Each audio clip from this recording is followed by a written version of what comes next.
Hello everyone, आज अपन समझेंगे compound interest से एसएससी जीडी में आया हुआ क्वेश्चन। और ये क्वेश्चन बहुत बार रिपीट हुआ था, अलग अलग वैल्यू अलग अलग डाटा पे। कैसे करना चाहिए वो आगे ऐसा क्वेश्चन आए या इससे मिलता जुलता है तो उसे कैसे करें, चलो देखते हैं।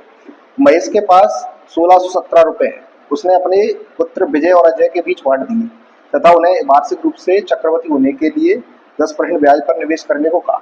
अगर देखा गया कि विजय और अजय को क्रमशः 19 और 20 वर्ष के बाद प्राप्त हुई धनराशि प्राप्त हुई बराबर धनराशि प्राप्त हुई, महेश ने विजय को कितनी धनराशि दी। देखो, पहले तो अपन को ये पता करो कि इन दोनों में से बड़ा कौन सा है। तो बड़ा विजय और अजय ने 19 और 20 साल, मतलब जो कम समय के लिए लगा रहा है पैसा वो बड़ा होगा, जो ज्यादा समय के लिए पैसा लगा रहा है वो छोटा होगा। तो विजय कैसा है, बड़ा है, और अजय कैसा है, छोटा। ठीक है। अब जो हो गया, अब इन दोनों में डिफरेंस कितने का है। इन दोनों में 1 साल का डिफरेंस है। तो एक, अब पहले जो कम है ना उसको लिखिए। अजय कैसा था, छोटा था, तो छोटे वाले का। अब आप मुझे बताइए, अगर 1 साल का ब्याज मैं 10% के रेट से निकालूंगा, 1 साल का क्यों निकालूंगा, क्योंकि 1 साल का अंतर है इन दोनों में। 1 साल से निकालूंगा कितना होगा, 110/100।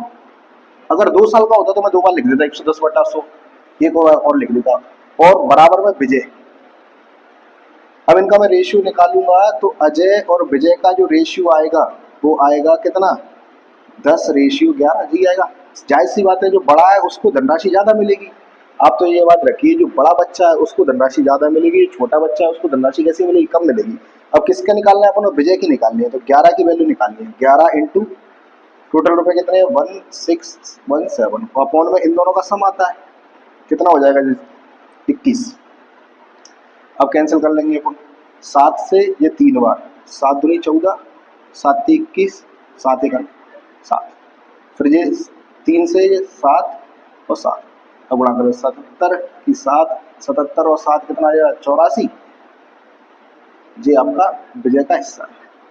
हमेशा आप याद रखिए, जो बड़ा है ना उसको ज्यादा रुपए मिलेंगे, छोटे को कम रुपए मिलेंगे। छोटा ज्यादा समय के लिए देगा रुपए, बड़ा कम समय के लिए देगा।